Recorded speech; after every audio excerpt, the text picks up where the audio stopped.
মানুষদের সর্বনিষ্ট করে দিয়েছে তালালা। কেমনে পারে বুঝলাম না ভাই। ৭১-এর কষ্ট তো আমরা দেখি নাই, মা বাবার কাছে শুনছি। এর চেয়ে বেশি কষ্ট পাইতেছে ওরা। খানা দানা পুলিশে যেভাবে মানুষ ধরতেছে, ধরে না খবর দিলে বেঁধে মনে করেন যে 6 মাস 5 মাস 4 মাস থেকে 15 দিন 10 দিনও হইতে পারে। এরকম পরিস্থিতি মানুষ মনে করেন যে ৭১-এর কষ্ট তো আমরা দেখি নাই, মা বাবার কাছে শুনছি।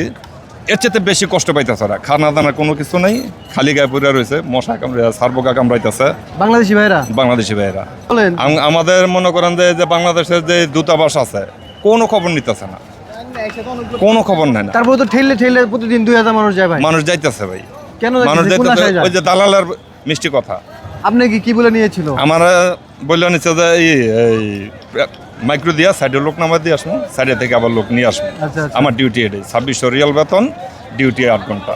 ওকে। তো ওইখানে যাওয়ার পর আমি দেখতেছি যে আমার দিচ্ছে আপনার বাইকে ফুড ডেলিভারি। আচ্ছা, তো বাইকে ফুড ডেলিভারি এবার এটা তো করা কেমন সম্ভব? এটা রিস্ক অনেক। 5 মাস বসে থেকে লাইসেন্স বার করে 6 মাসের মতো আমি নিছি। আমার গাড়িও দেয় না, এই আইডিও দেয় না। তো আরেকজনের আইডি দিয়ে আমি কাজ করছি 1 মাস, 1500 টাকা পাইছি। লেট ডেলিভারি, তারপরে তলব খারাপ হয়ে গেছে গা, সব জরিমানা আপনার? জরিমানা কাটিয়ে দিয়ে আমি 650 টাকা পাইছি। তো এই অবস্থা থেকে আমি মনে করেন যে পলাইছি। এই যে দালালের মিষ্টি কথা শুনে আজকে আমার বাড়ি গাড়ি স্ত্রী সন্তান সব হারিয়ে গেছে, কেউ নাই। কেমনে কেমনে কি হয়েছে? সবাই বিপক্ষে হয়ে গেছে। আপনার পক্ষে নাই? আমার পক্ষে কেউ নাই, আমার সন্তান পর্যন্ত নেই। আপনার বিপক্ষে যারা গেছে? সবাই আমার বিপক্ষে। যে আপনি কেন গেলেন? দেশে তো ভালো ছিলেন। হ্যাঁ, দেশে ভালো ছিলাম আমি। আমার নিজের ওয়ার্কশপ ছিল, গাড়ির ওয়ার্কশপ ছিল, আহারে। 2টা গাড়ি ছিল।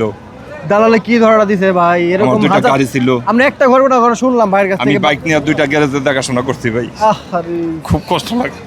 শিরে ভাই, কেমনে কেমনে পারে দালালা? কেমনে পারে এসব মানুষদের সর্বনিষ্ট করে দিয়েছে তালালা। কেমনে পারে বুঝলাম না ভাই। এরকম আমরা একটা গল্প শুনেছি ভাইয়ের কাছ থেকে, হাজার হাজার মানুষের সাথে প্রতারণা হচ্ছে সৌদিতে বর্তমানে, হাজার হাজার মানুষ।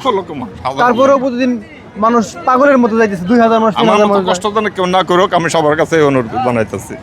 প্রশাসনের কাছে এই ব্যবস্থা চাই, যাতে দালালা খপ্পর যাতে মানুষ না পড়ে। ওকে, দালালের কাছে কত টাকা দিয়ে গেছিলেন? আমি টাকা দিচ্ছি অল্প, 3.5 লাখ। ওকে, কিন্তু আপনার সাথে যেটা বলছিল কিছুই করে না আপনি? কিছুই করে নাই, শেষ, একদম সর্বশেষ করে দিয়েছে। সর্বশেষ করে দিয়েছে। আপনার ব্যবসাও শেষ, পরিবারের শেষ। হ্যাঁ, সবকিছু হয়েছে। এমন পরিস্থিতি করছে আপনার ওই জায়গায় যদি আমি না থাকি, আমরা 30,000 40,000 রিয়ালের একটা মামলা দিয়ে দেবো। ওকে, এখন যে আসলেন কিভাবে আসলেন? এখন আমি ওই জায়গায় পলাই আসছি, আমার একামে এক্সপায়ার হয়ে গেছে, আমি এক্সিট লাগাই চলে আসছি। এই যে লাগা আউটপাস নিয়ে আসছেন? আউটপাস নিয়ে আসছি। টাকা লাগছে আউটপাসে? আউটপাসে টাকা লাগছে এমনি মনে করেন যে লাগে 6 মাস 5 মাস 4 মাস লাগে। তো আমি 1400 রিয়াল কন্ট্যাক্ট করে 15 দিনের ভিতরে আমি চলে এসেছি। হ্যাঁ হ্যাঁ। তো খুবই খারাপ লাগলো ভাইয়ের সাথে যে ঘটনা হয়েছে। এরকম ভাবে অনেক অনেক মানুষের সাথে ঘটনা ঘটে। বহু মানুষ আছে। এই ঘটনাগুলো